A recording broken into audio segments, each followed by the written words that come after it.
ఇది ఒక horror psycho కథ.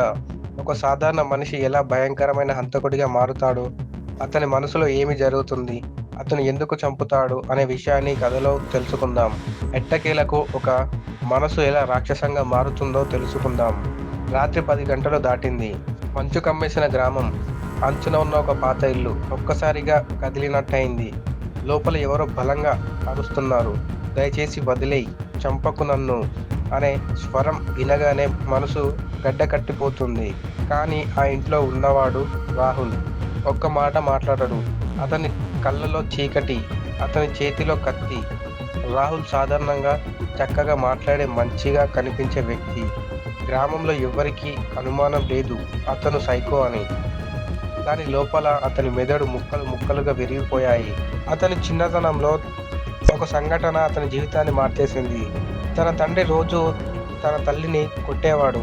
ఒకరోజు తన తల్లి మరణించింది.